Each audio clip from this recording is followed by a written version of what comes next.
Welcome back, Antoine Christopher here. Taster's Choice in hand as always. This is great. I know it's been a while, but as you can see, Mr. Kinski is finished at last. He is done. Oh, and before I forget, don't forget to like, share, subscribe, comment, hit the notification button, because I'd really like to hear back from you guys and see the response, what you're thinking. So, he's once again finished. As you know, pastel background. The face is pastel as well as the hands. And everything else with Mr. Kinski is painted, from the gun to the bullet to the shoes, all painted. And it's painted with acrylic paint. As you can see, it gives you that 3D effect that I really like, and I love working with the pastel background like that. So, in my finishing touches, as you can see, I put my signature in. I always like to sign my signature in a certain area that's away from, not to distract from the picture. I know some artists like to put it really up close. No, I like to put mine away because I want your focus to be on the subject and the painting, and then you go, oh, who did the drawing? And then you zoom in and say, oh, there's the artist that did it. Okay, so I did that. And my signature is always my signature. It never changes. That when you see that, that's me. It's always signed like that. Sometimes different, as in I put my full name, but for now, for this one, it works out that. Handling it is pretty easy. I make these, it goes on these illustration boards right here, and I put a little tissue on it to cover it up. As for the framing and what the client is going to do, that's up to them. I always leave the framing and the subject matter to the client, because I don't know what the walls is. I don't know where they're putting it. I do make my recommendations, okay? My recommendations is always, I like glasses that are UV. If you put a glass over it, UV protection, you know. I don't like clear. Sometimes I like it to be a little bit frosted. And the reason for that is the glare. I don't want the glare to be there. So I'll do that. But like I said, it's up to the client, whatever they want. If they ask me, I'm going to give my recommendation. At this stage, there's not really many changes you can make. So finishing it up for me, I like to use Fixative. It's a really good. It's by Latour. That's French. Sensilier, that's French as well. This is what I like. This is for soft pastels, okay? This is really, really good. So you can even spray acrylics with this. You can spray the whole thing with this. It's still sensitive to the touch, but not as much. But then again, you shouldn't be touching it anyways, because your fingers carry its own oils. So this is a really good one. I recommend this one. I spray the whole thing. Now I could still go back in. Okay, I can still go back in with the pastel and touch it up if I see something I don't like. But it's not really recommended. I wouldn't recommend it. But you can do it if you really need to do it. Something's really not gelling with you and you want to take that out. But as far as the paint, I never touch the paint.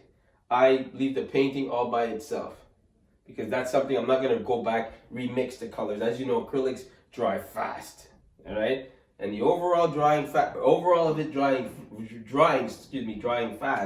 is very, very important. So we want to make sure that you don't have to redo it. And as far as like the cigar and all that, that's too close to the pastels, so you really want to be careful. Okay. Preserving the artwork, I told you, put it in a frame. For me, if I'm not framing it, I'll keep it on the side. I'll put it in between two cardboards, and I'll put this acetate paper, as you can see right here. It'll flip down over it. Does not scratch the painting. It's really, really good. Or it does not pick up pastel. It may pick up a little bit of the pastels, but other than that, it's fine.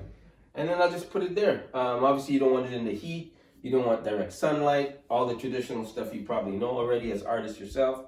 And these are the things you want to recommend to the clients as well. And that's it. So the 1,000 subscriber, and I'm letting you know now, is going to get one. A nice giclée print. It's going to be printed on canvas, the real McCoy. I'm actually going to re-sign it, and I'm going to paint that. You're going to tell me what you want the tie to be with the matching fedora. And whatever you want written on the gun. You are going to tell me what you want. I shall personalize it, ship it off to you, which I'm very excited to. I want to know who's going to be the first one to get one. This is the first time I'm ever giving away my work like this. So I'm very excited. And I'm so happy this is finished. I already got my next project that I'll be starting, which will be of a portrait of my lawyer's grandkids, two beautiful little kids. It's going to be all pastels. I'm going in on it. You're going to see how my process and how I can really get into it. And I want to talk about something because everybody's always asking me about how detailed do I like to get.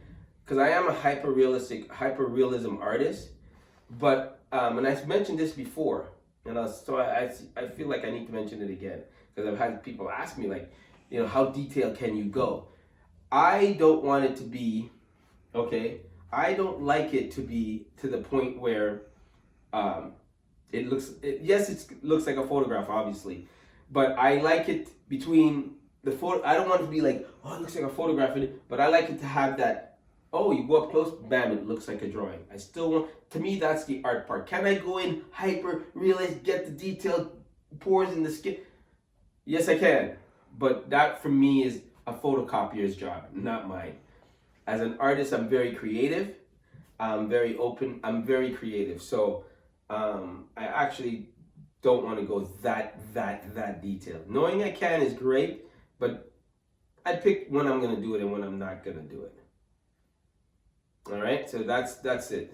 I hope that answers a lot of questions. If you want to hear me say it again, let me know. But again, don't forget, like, share, subscribe, comment, and hit the notification button so you can get my new videos when I upload them. And I'm gonna start actually uploading. People want to know more about like my training, nutrition. I work out every day. I do work out every day, at least because health comes first. And the healthier I am, the better I draw. It's not about, running on just my coffee. Although I do love my coffee. But yeah, so it's not about only running on my coffee. It's about, I eat right during the week. I have my cheat days only on weekends after I always like to, not that I want to get off into this whole nutrition thing because everybody has their own plan. But I like to work out 5 days, cheat on my cheat day. Still do my cardio and then cheat. That's my formula. It works for me. You're responsible for what goes into your body. Everybody has their own plans. But you know what? If you want to lose weight, take the fork out of your mouth. What do you want me to tell you? That's the truth. But that's a whole other thing. I'm not going to get into that. But everybody's asking me, and that's my method. All right? So this is Antoine Christopher signing off. Once again, taster's choice. And I'm looking forward to starting my next drawing with you guys, which will be, actually I'm starting it today. Take care, bye.